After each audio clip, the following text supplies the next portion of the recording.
that all right with everybody?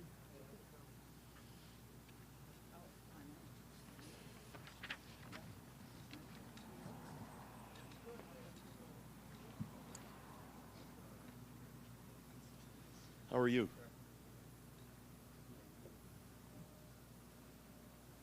Hello, everybody. May I just say I feel incredibly safe right now. Let me get that off my chest.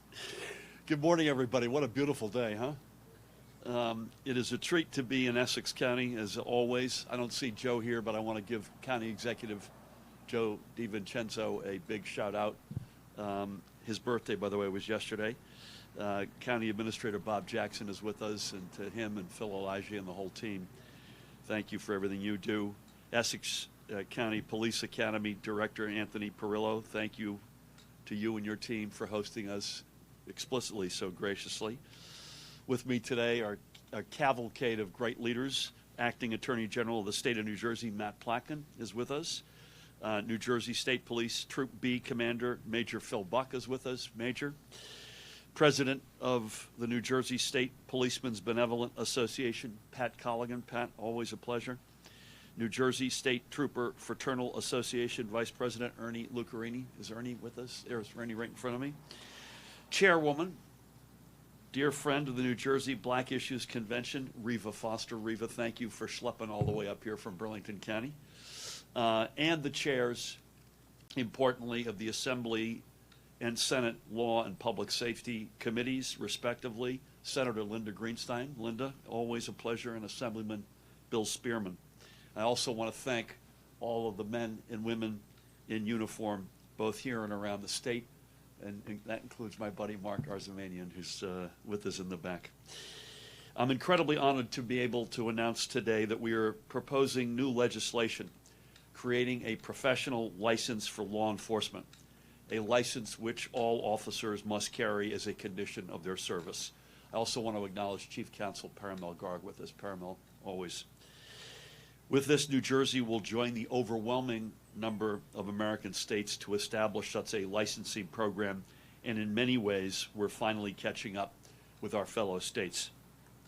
A designated license for law enforcement simply recognizes our women and men in uniform, such as those who graduate from this Essex County Police Academy, I might add, as the skilled and specially trained professionals they are. I also want to acknowledge our faith leaders today and a friend, Bishop Jethro James. Always an honor to be with you, Bishop, and your colleagues. Policing is perhaps the only skilled profession left in New Jersey that does not provide individuals with a license that shows beyond any doubt that they have been through rigorous training and are not just expected to, but are required to live up to the highest professional standards. Let me step back and make a declarative statement. New Jersey is blessed to have among the most professional and very best law enforcement officers to be found anywhere in this nation. And I hear that often, especially when I travel out of state and speak with other governors. But that does not mean that there haven't been rare examples of individuals who have abused the authority that they were given and squandered whatever goodwill they may have had in the community they served.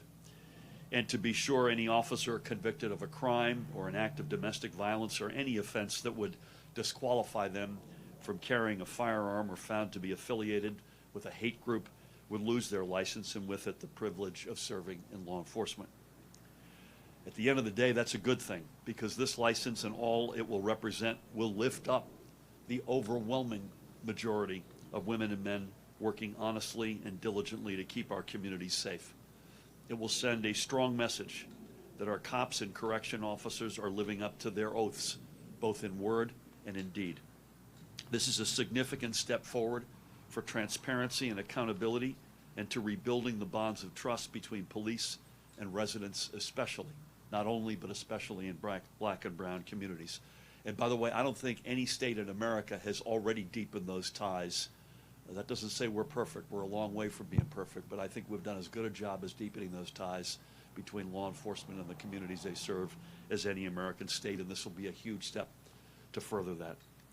So overseeing this new program will be a new licensing subcommittee within the Police Training Commission, which currently holds the responsibility for developing and certifying all training courses for county and local police, county sheriff's officers, state and county investigators, state and county corrections officers, and juvenile detention officers, among others. And it was actually the Police Training Commission itself, roughly 2 years ago, that put forward the idea that the time had come for our state to establish a law enforcement license.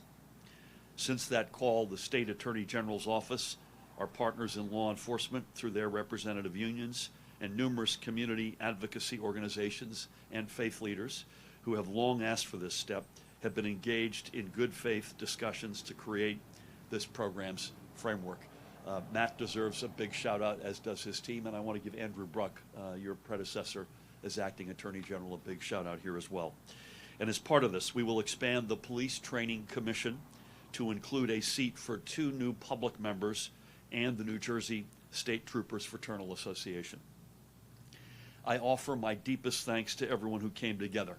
It is a job well done for our communities. It is the result of bringing everyone to the table, even when they may appear to be from opposite corners, to find solutions. And it is something that future officers and residents alike will thank you all for as well. I'm going to work with my legislative partners, Senate President Nick Scutari, Assembly Speaker Craig Coughlin, and especially with Linda and Bill, as well as with the Republican leadership, to see this bill passed as expeditiously as possible so I may be able to sign it into law.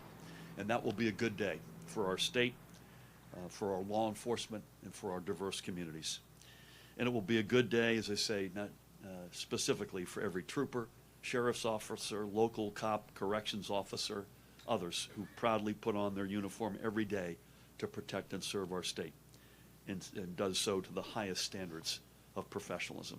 Again, it's an honor to be here today. With that, please help me welcome the Acting Attorney General of the great state of New Jersey, Matt Plackett. Matt.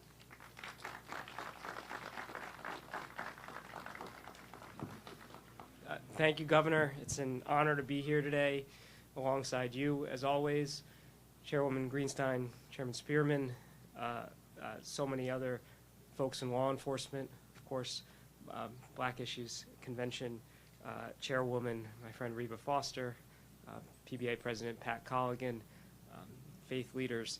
And I want to just underscore what the Governor just said. It's hard work to bring together diverse viewpoints and build meaningful reform, particularly meaningful criminal justice reform. And that's something we've been committed here under the Governor's leadership. And in New Jersey, we've been a national leader on bringing folks together and finding that common ground where we can promote the excellent law enforcement we have and also the interests of the community. And this is a tremendous example of that. So I really want to acknowledge all of the partners we've had in this effort and everyone who's here today, as well as the hard work of the team in the Department of Law and Public Safety, who have spent, as the Governor mentioned before I even arrived, working hard for 2 years on this effort. But this is truly a long overdue and important step in our efforts to rebuild and strengthen that public trust, to promote a culture of accountability, and to ensure continued excellence and success of our law enforcement officers, which has been one of the strongest commitments of this administration. As the Governor mentioned, over 40 states use some form of decertification or licensure for law enforcement officers. And many other many other professions have the same standards, whether it be teachers, doctors, counselors, electricians, hairdressers, so all licensed in the state of New Jersey. And I stand here as a licensed professional, where my license means something, where people know that I'm a licensed attorney. And that matters to me as a professional.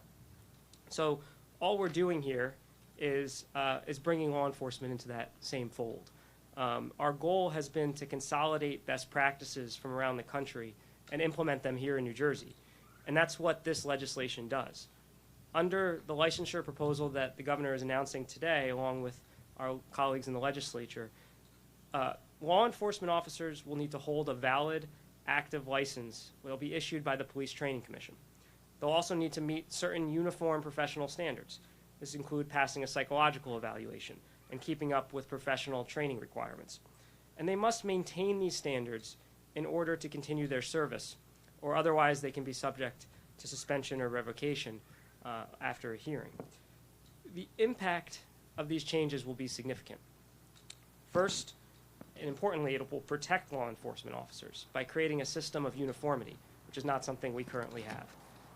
At the same time, it will also ensure that officers who fail to meet standards of professionalism not only lose their right to have that privilege of wearing a badge, but they're also unable to obtain a new badge in a different town, or in some cases, an entirely different state. And second, and this is important, and I know this is the PBA president and I have spoken about this, it will help lift the unfair stigma that too often is placed on the vast majority of our law enforcement officers who are doing extraordinary work throughout the state. It'll lift that stigma that is placed on them because of the acts and indiscretions of a relatively small few. And it will help rebuild that trust with communities because it will give them the recognition that they deserve as licensed professionals.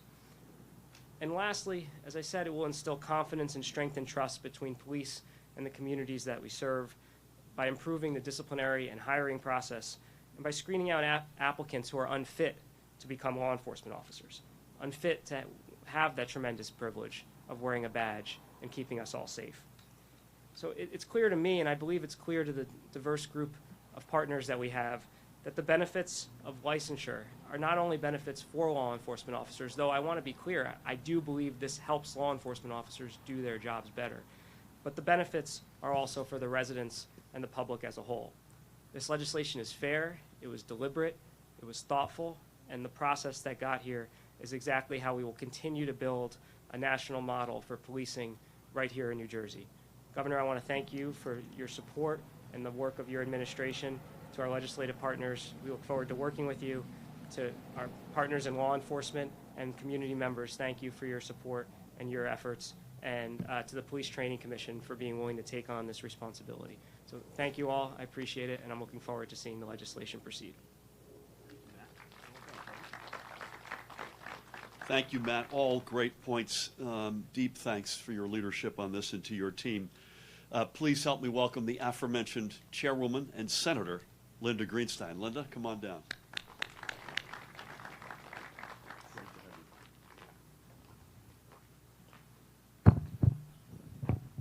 Thank you very much, Governor and Attorney General, for your leadership on this, and for all of the unions and the police personnel who have worked together to have this day come.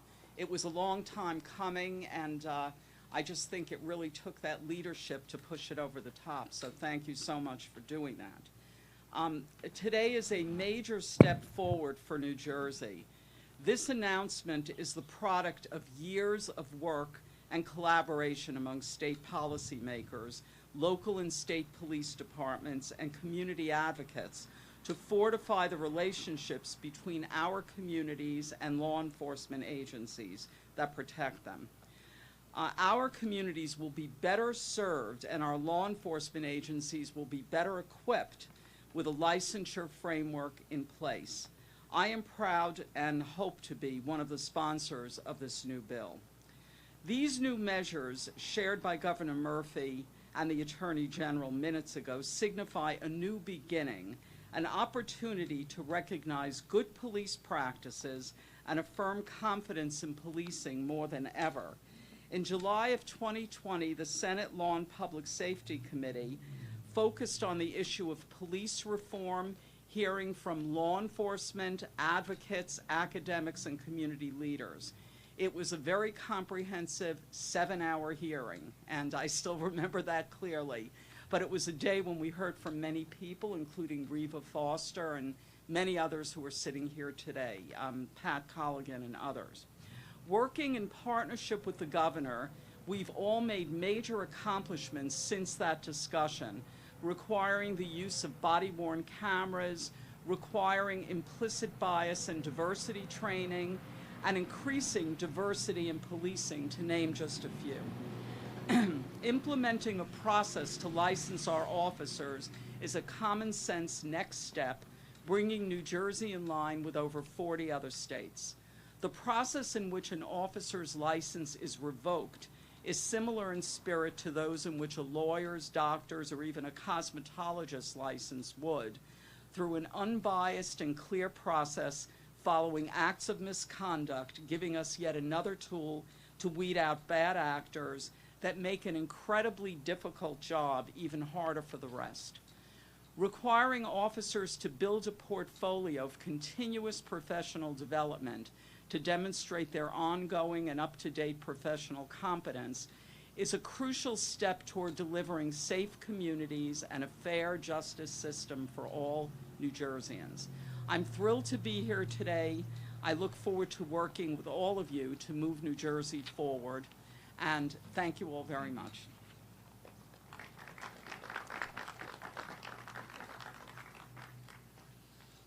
Linda, thank you, and thank you for your leadership on this and so many other fronts. I mentioned I was giving Riva credit from schlepping all the way from Burlington County. Assemblyman and Chairman Bill Spearman schlepped all the way up from Camden, New Jersey. So please help me welcome another great leader, Camden's own Bill Spearman. Good seeing you. So I was just talking to my colleague here, Mr. Colligan. He said, it's always tough going last because everybody said everything already. First of all, I'd like to acknowledge everyone that's here.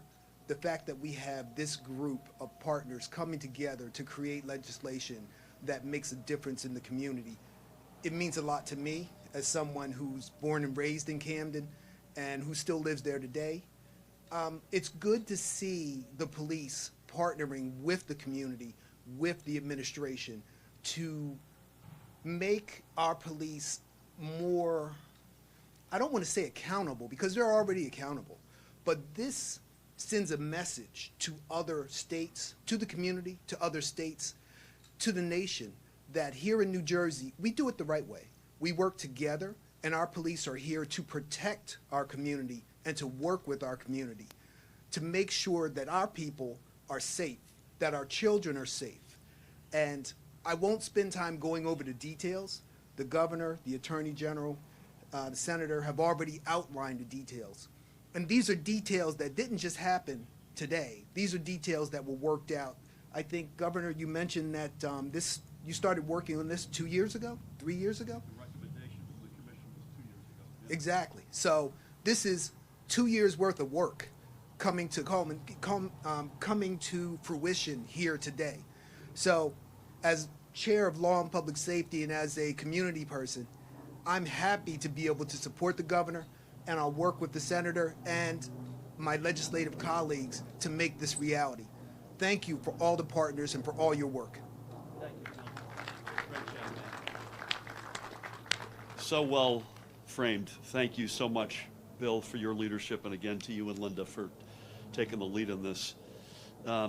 My colleagues have rightfully pointed out that I've not acknowledged but need to acknowledge Essex County Commissioners Tashami Cooper and Romaine Graham, and National Association of Black Law Enforcement Trustee Tyrone Williams. So honored to have you all with us today. Let's give them a round of applause. She's a dear friend. She is the chair, as I mentioned earlier, of the New Jersey Black Issues Convention, which is an incredibly important organization in our state, and I've had the honor to speak before that group on many occasions and work with her. Please help me welcome its chair, Riva Foster.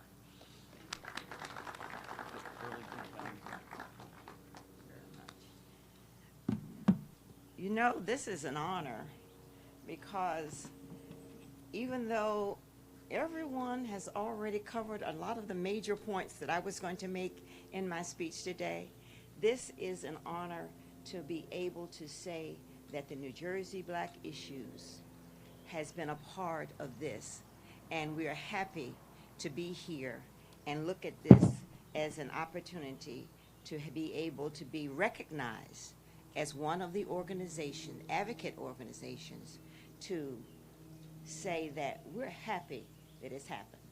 3 times already, most people have said when they came up to this podium that this was long overdue. And you know what? I'm not going to let it be 4, but I'm going to let it be 5.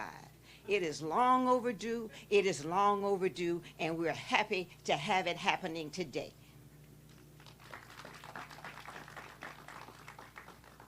While being developed, it took many, many hours of focused concentration and dedication to formulate the details that are in this mandate. The average resident in their community already realized that throughout their professions, we have people that have been licensed. How do we know that? Because we do, as the senator said, we do go to the doctors. We call upon lawyers to help us. Every day we send our children to teachers, as well as we go to cosmetologists and those that do our nails. All of them already have licensing to make sure that they're doing their minimum trained jobs to the satisfaction of that license. They also realize that there are definitions associated with their license to deal with misconduct. And these misconducts are documented and reviewed and looked at to determine how they are doing against that license. Finally, we have that happening in New Jersey with these legislations. And I think that deserves another applause for our governor and for our attorney general. I know, as well as the residents in the New Jersey community, knows that 40 of the states already have licensing for their law enforcement officers and their professionals in the community that they call on daily to assist them when there need to be assisted. May I say again, thank you, Governor. Thank you, Attorney General. Thank you, Senator. Thank you, Bishop. Thank you from Camden. I came from Willingboro, but that's just above from Camden, exit 5 on the turnpike, to be here. And I would not have wanted to miss it at all. Left early, had some traffic situations, but I made it, and I'm glad I made it in time to let you know that we should be proud that New Jersey residents will now say police officers, law enforcement officers that are in their community are licensed and are being evaluated based on their performance. Thank you so much. Thank you. Those were powerful words, Riva. By the way, in case you weren't paying attention, we just heard exit 5 addressing exit 4. Riva, thank you. And thank you for your leadership and friendship. Last but not least, he's been a great leader on behalf of his men and women in uniform. He's been at the table. Again, this has not always been a straight line process or an easy table to be at, but he's shown outstanding leadership. Please help me welcome another dear friend, President Pat Colligan of the New Jersey PBA.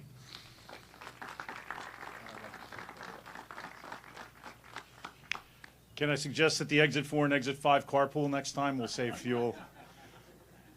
Thank you, Governor. Thank you, Attorney General. I'll be brief. First of all, regardless of what union you're in, I will restate what the Governor said. We have the finest law enforcement officers in the country. And regardless of what union you're in, when one of those members tarnishes the badge, we are all tarnished. And it takes a long time to get over that. And this was a collaborative effort with the Attorney General's office and the Governor's office. What I want to tell my men and women in law enforcement, to all the unions that we've worked on this. This is not a bill to be feared. This is a bill that codifies what was basically in effect. It clarifies some of the issues that we were having around the state with some unfair issues going on. So I believe that we've come to a realization with this bill that this really is nothing to be feared, and that it will be a good thing for law enforcement going forward. So we are usually, the Attorney General's office and the police unions are often on opposite ends of the boxing ring. To sit in the same corner and work with some familiar faces in the back from your office was a pleasure, and I know that we got to a place that helps all of us in the state. So thank you. Thank you, Pat. Well done. I'll leave with two thoughts. As they say in Hollywood, it's a wrap. So thank you all for coming out. Thank you for hosting us so graciously here. Two thoughts. It's long overdue, but one of the silver linings is when you do it and you're the 40, we like to be the top 3, the top 5s, but when you're 40-something, the one silver lining is you can look at all the other models out there and put together what is, God willing, the nation's best model. And I think that's what's been done here. And secondly, I think you can both say, on the one hand, we're not in the end zone. We still have a road to travel as we deepen the relations between law enforcement and the communities they serve. But I'll tell you something, I would put our record up against any American state. If you look at literally statistically per capita, the amount of incidents in the context of the rightful outrage after the murders of George Floyd and others, and people marching and people mad as heck and wanting justice, even in the midst of all of that, in that kinetic activity, who could blame anybody? I'd put what we went through up against any state in terms of the ability to walk in each other's shoes. And then this is yet another great step forward. So it's an honor to be here today on behalf of everybody who's spoken, the Attorney General, Linda and Bill, Riva and Pat, to our faith leaders. I've worshiped with Bishop James, and I've sat in pews with his congregants, sitting alongside members of law enforcement. One of your predecessors, the Attorney General, a dear friend, Chris Perino. You walk the talk, Bishop, and so many of your colleagues. To all the other leaders in law enforcement, men and women in uniform, elected officials, honored to be with you today. A big day for New Jersey. God bless you all. Stay safe.